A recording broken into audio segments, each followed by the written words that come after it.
I'm covering like 15 teams. So when stuff happens, it's like, okay, I'm going to bring this up the next time we come around with this show. And then, like 58 other things happen. And Mycah Pittman was off my radar. So obviously that happened just here in the last, week to 10 days. And he's not projected to be back until early to mid season. So how do you guys project the pecking order and guys taking those opportunities? Logan mentions Jacob, so obviously that's an opportunity for him. Is there anybody else that you think can slide in? I think one of the most athletic wide receivers on Florida State's unit for Ron Dugan's is Darian Williamson. I think he's kind of a mix of a hybrid guy. You can put him on the outside if need be, but I'd like to see him in the slot. That's someone Mike Norvell commented on last night after practice. I really do think that he's special, and Mike Norvell cannot stop talking about him. He started talking about him after tour of duty, started talking about him during our press conference going into spring camp, and just watching him at practice, it shows. The biggest thing, though, that has hurt him is injuries and not being able to consistently get onto the field and see playing time. But when he does, you could see him connect very well with Jordan Travis. But I'd go Darian Williamson. I'd say Winston Wright, but I'm still not 100% yet that he's at 100%. And that's fine. It's only the spring, and this is the most that we're seeing out of him thus far. But you could throw in Winston Wright in there. He'd be kind of there behind Darian, in my opinion, just because he's getting still acclimated and getting fine with that leg. And then, like I said, Vandrevius Jacobs, if he can move into that role, like McLean, two different bodies, two different type of players, but I'm impressed to see. I was impressed how McLean got into getting early playing time, and that was big because he was blocking. I want to see. It's cool to go and make those grabs, but in Mike Norvell's offense, definitely the wide receiver position, you've got to block. And if you want to get on the field earlier, you want to get more playing time, you've got to block. So that's something Vandrevius Jacobs is going to have to do. And in order to do that, too, he's going to have a big offseason putting on some size just to help him in that department. I think overall, though, we don't need him to gain so much weight to make grabs or do all this kind of acrobatic stuff. He's already doing that. But in order to play from under Mike Norvell's offense, you're going to have to block. And so that's something Vandrevius is going to have to do. And we'll see if he can develop in that case. But I think Darian Williamson by far has a strong potential. And there's a reason why he did not enter the transfer portal. Yeah, Daniel. Go ahead, James. They have a big they like him, but I think the person that probably fits Pittman more, and nobody's talking about, we joke and call him Mega Mom. He's got he's got a big forehead, but he's a phenomenally explosive wide receiver. He's 5'9", 193. So Mycah Pittman was 5'10", 203. So you're looking at body types, and that'd be Ja'Kai Douglas.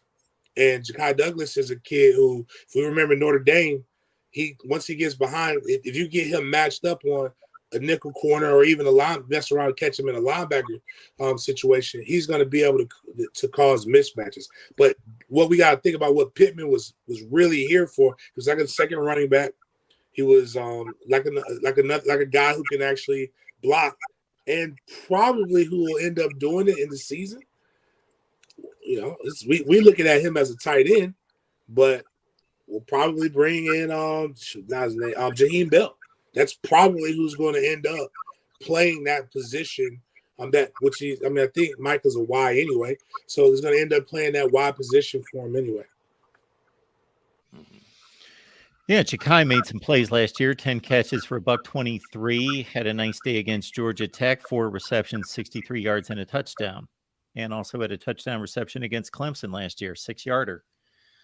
So he's already made some, an impact in some meaningful games in the ACC. So good things out of him. Ja'Kai. One thing hit me when Logan first mentioned Jacobs.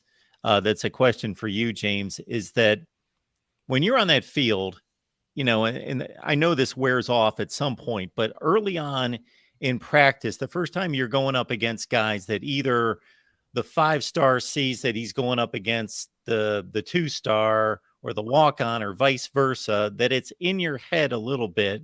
I'm asking, what this guy is supposed to be. Now, once guys start popping pads and you find out who can really play, regardless of what they were ranked, then I'm sure that goes all out the window. But your first impressions on the field, kind of knowing what these dudes are supposed to be based on their ratings.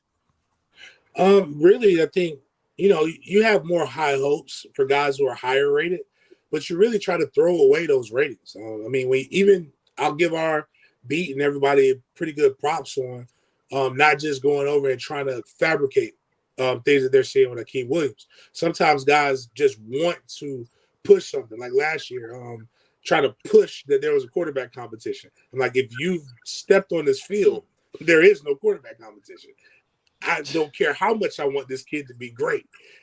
He's not Jay Trav. But there are qualities, like you said, that you can see. When I watch highlight films, I tell guys, especially skill players, if you're not separating from high school kids, you won't separate from college guys.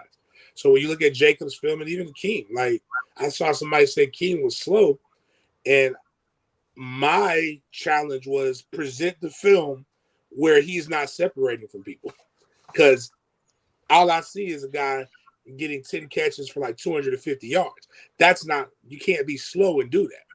But, it doesn't matter who they're going up against if you can see they're truly dominating. Even Rodney Hill will be a guy that I wasn't as high on at first until that first day of practice last spring. But I'll give him, but to his credit, his highlight film showed him separating from the competition in which he was playing. So that if I can see that, then that at least lets me know you have the skill set that's necessary to be on a Division I level. Now, it's about coming in and being in shape, knowing the playbook, and knowing how to execute within the parameters of what the offense or the defense is set up for you once you get into camp.